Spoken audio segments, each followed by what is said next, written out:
Sagas company is building a new hockey arena at cost of টাকা 20 লক্ষ টাকা 20 লক্ষ টাকা খরচ করে একটা হকি একটা মাঠ করছে বা একটা বিজনেস শুরু করছে। It receive a down payment of টাকা 5 লক্ষ। এর শুরুতে দিয়েছে 5 লক্ষ টাকা from local business to support the project and now needs to বড় টাকা 15 লক্ষ টাকা এবং ও 15 লক্ষ টাকা ধার নিতে চাই কোম্পানির the project. It therefore decide to issue টাকা 15 লক্ষ of 10.5% 10 years bond।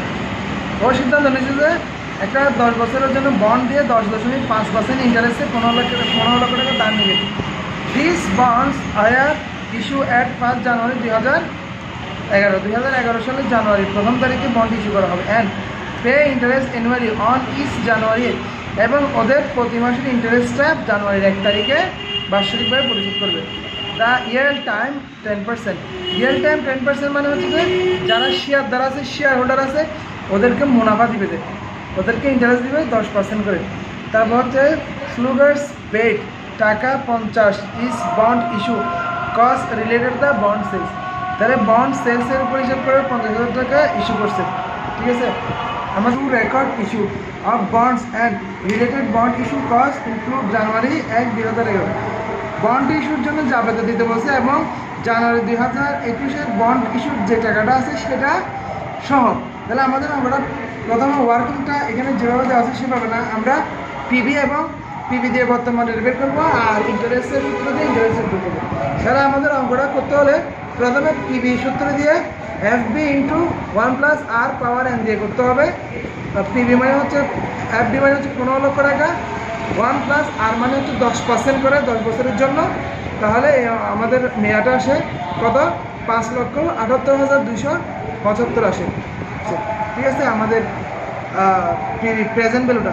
এরপর ইন্টারেস্ট রেটটা আমরা এই সূত্র দিয়ে বের করবো। দেখো ইন্টারেস্ট রেটটা এই সূত্র দিয়ে করবো a × 1 - 1+r⁻n -1। তাহলে এখানে a সমান হচ্ছে যে ওর কিস্তির টাকা। তাহলে কিস্তির টাকা বইয়ে কত দিয়েছে 50,000 টাকা দেওয়া আছে।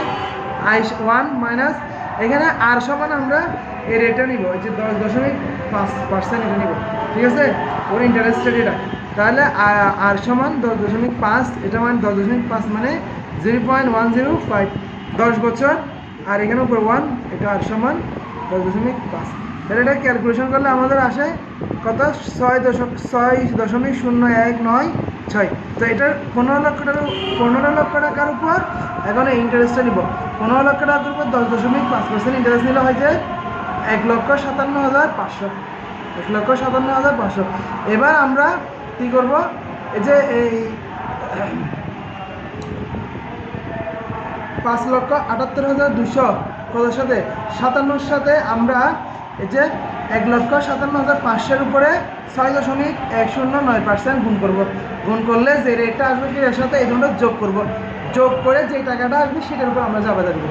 বুঝছো? আসার পরে এই ইন্টারেস্ট রেটের সাথে আমরা এই পার্সেন্টটা গুণ করব। ঠিক আছে, তাহলে present value of the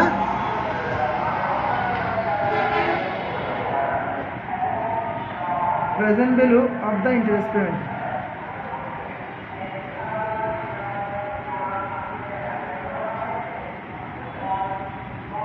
interest payment 1,57,500 into 4.019।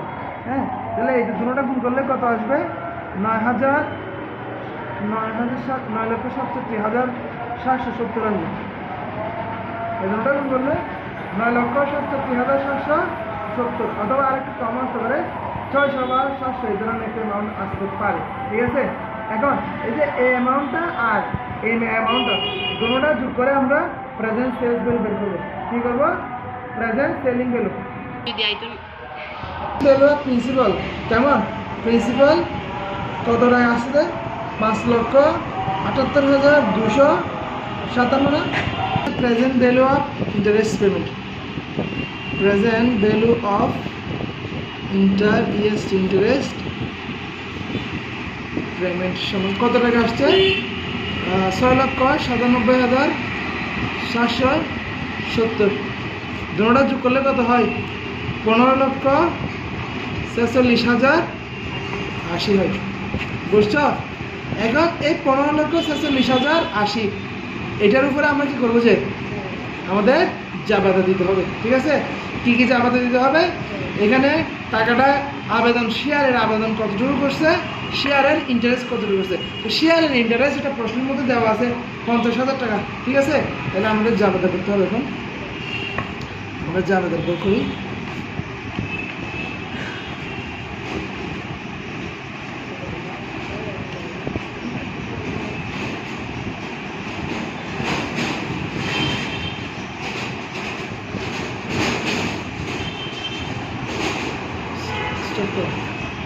আমাদের জাবেদা দিতে হবে, ঠিক আছে? তো এটা যখন শেয়ার আবেদন করে, তখন শেয়ারটা ক্যাশ টাকা দিয়ে আবেদন করে না। তাহলে তারিখ আমরা লিখতে পারি কত তারিখ? জানুয়ারি 1 না 2000। তাহলে ক্যাশ হচ্ছে জাবেদা ডেবিট, ক্যাশ ডেবিট। এরপরে হচ্ছে যে আমাদের একটা ইন্টারেস্ট রেট দেওয়া আছে না, তো এটাকে আমরা চাইলে বন্ড ইস্যু লিখতে পারি, অথবা এখানে বই লিখছে আনঅ্যামোর্টাইজেশন ডেবিট।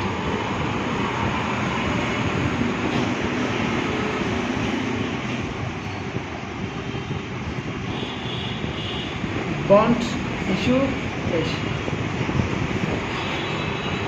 এই যে আনঅ্যামোর্টাইজড বন্ড ইস্যু ক্যাশ মানে হচ্ছে যে এখানে যে 50,000 টাকা ইস্যু করছে সেই টাকাটা, ঠিক আছে? তাহলে আমরা প্রথমে 50,000 টাকা সেটাই লিখবো। আর এগুলো সবগুলো মিলে premium of bond payable, premium এবং ডিসকাউন্ট একই কথা, প্রিমিয়াম এবং ডিসকাউন্ট। আবার ডিসকাউন্ট এবং প্রিমিয়াম